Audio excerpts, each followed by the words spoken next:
Hello everyone, my name is Harry, and in this presentation, me and my group member will present about Sheridan AV case study. Next slide.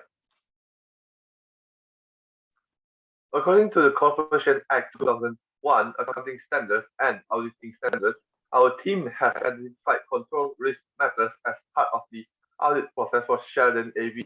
We identified the following internal controls: David Sheridan's leadership, lack of job allocation, and lastly, terrible money management. Next slide. Firstly, we'll talk about David Sheridan's leadership. Next slide. Sheridan's AV's first control risk can be seen in Gilmore's interview with David Sheridan, the managing director of Sheridan AV, and other staff. Next slide. We discovered that David showed no concern for other employees except for Emily, James, and Lynn.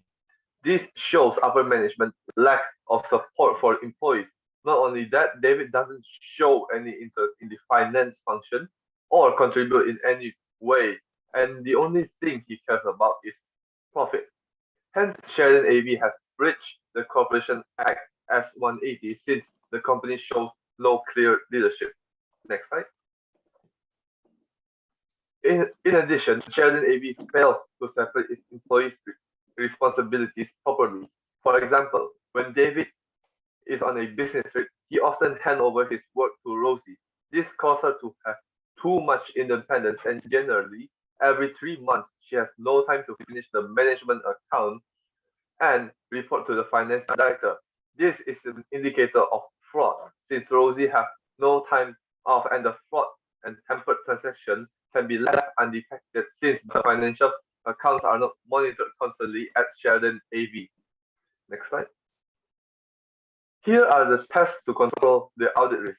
Firstly, a substantial understanding of the company's laws and regulations will be gained by David. All staff members can take their holidays through rotation leave. And lastly, in addition to hiring an external and internal audit team, David has to improve the security for all their accounts. Now, that will be all for me. I'll pass it on to Brian. Hi, I'm Brian, and I'm going to present the second control risk for Sheridan AV, which is lack of job allocation. This is similar to the previous control risk, but I will emphasize more on Rosie. Rosie Hendricks is the accounts and admin manager of Sheridan AV. We have collected factors to identify the control risk for Rosie and separated it into opinions and facts. Firstly, before we move into Rosie, I'd like to explain two comparisons between employees. From the employee chart, you can see that Martin Sheridan, the production assistant, is focused on his music career, and it ends up for Jen Darrow picking up his tasks on top of all her jobs.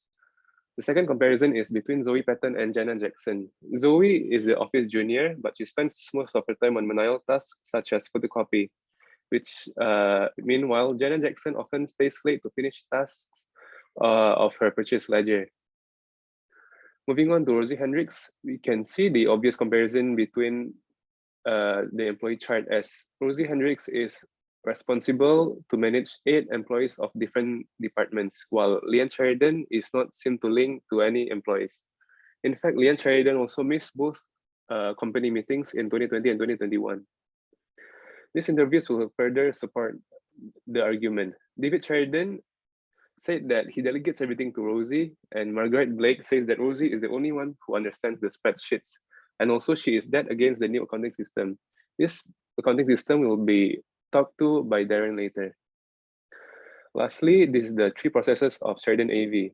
In sales, Rosie is in charge of checking samples, invoices, and total sales.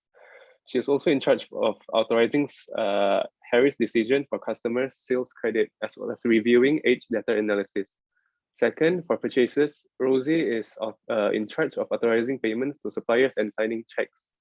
Lastly, in payroll, Rosie is in charge of payroll duties, as well as authorizing payroll and preparing accounting journal with the help of Jay Alexander. That's all for me. This is Darren. Hi, I'm Darren. I will discuss the explanation of control risk. It is important to have the right numbers for the calculation of financial statement, as the correct analysis must be produced to measure the correct profitability and performance for Sheridan AV. Also, as David Sheridan is considering to list the company on the stock exchange, It is very crucial to prepare accurate financial statement for the future stakeholders. Most importantly, they need to follow the International Accounting Standards 1 about presentation of financial statement that sets out the overall requirements for financial statement. With all three processes of the company delegate to Rossi, it increased the risk of material misstatement as most of the processes are authorized by a single person. The risk of fraud is also high, as Rossi handles all the statement and she was claimed to be the only person who understands the spreadsheet. By sticking to the traditional accounting system, it fails to ensure the occurrence, completeness, and accuracy of the statement, and there is a chance of Rossi committing fraud. If the risks are not assessed, not only Sheridan AV will be off track on their performance, but future stakeholders will also be affected as their statement reflect the face of the company. Next. Test of control audit risk. The first one is using a new accounting system that can be easily understood and used by other staff, so Rossi's workload will be less. It could also minimize errors and misstatement. The second one is allocate some of Rossi works to other employees so that Rossi can focus on her work like preparing accounts. Lynn and Martin could be considered as they did not really do anything in the company, so they can learn and help Rossi. The last one is Rossi should have made a formal documentation for account. Then James Clark and David Sheridan should review it with supporting documents in order to prevent possible fraud. That's all. Next. Hello, my name is Thomas, and I'll be talking about Sheridan AV's third control risk, which is terrible money mismanagement. Next slide. This can be seen in cash receipt presentation, where it mentions the severe mismanagement of their funds. According to IRAS, a company must sustain appropriate reports regarding the financial transaction and keep the original documents and any other form of records connected to the business.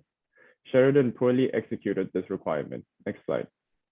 We have discovered that Sheridan's subpar management is due to how Mark and Rosie manage the cash receipts, namely how Mark does not deposit the money into the bank promptly. Mark would only check the package totals. Furthermore, he would normally keep the cash in a safe in the accounts office, as banks are usually closed by then, and he would deposit the cash in the following morning. However, he is quoted as saying that he waits until having at least £4,000 in cash before he goes to the bank, which may take several days. He believes that the safe is like Fort Knox, which is why he's not worried about leaving it in for a few days. The safe code is known by more than one person. This includes Mark, Rosie, and Kara. Mark has memorized it, but Kara and Rosie keep the code in their desk drawers, which are locked every night.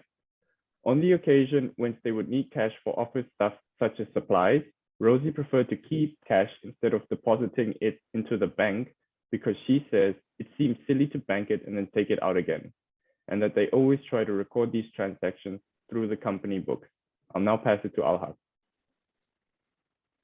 Hello, my name is Alhaq, and I'm going to further explain the third control risk. Now, by only checking the package totals, there is a risk that Mark would sign without looking at the details that could result in errors such as duplicates or fictitious accounts. The control risk of only depositing once the cash total reached £4,000 is a risk because it could increase fraud risk as the clerk, in this case Mark, could manipulate the numbers and embezzle the funds elsewhere for personal gain. Giving Kara, the admin assistant, access to the safety codes will increase the risk of fraud because there may be too many employees that have been given access to the codes. Kara, as the admin assistant, should not have access to the safe codes as her position is not senior enough to receive such codes. Keeping cash for office supplies instead of depositing can lead to an increased risk of fraud. This situation could allow Rosie to exploit and embezzle the cash for personal gain. Next slide. Here are the tests to control the audit risk. To review the payment list for evidence and request staff for the supporting documents as evidence. Next is to compare the amounts from invoice to the amounts in the bank to ensure that there is no monkey business, as well as to change the safe codes and only give the codes to high-ranking staff. Lastly, to select a sample of purchase orders for office supplies and review evidence for payments. Furthermore, someone of a higher position can give a signature of approval. Next slide.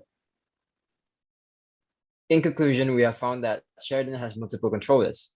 Firstly, we have found that David lacks the required knowledge and is an incompetent leader and not giving his staff support.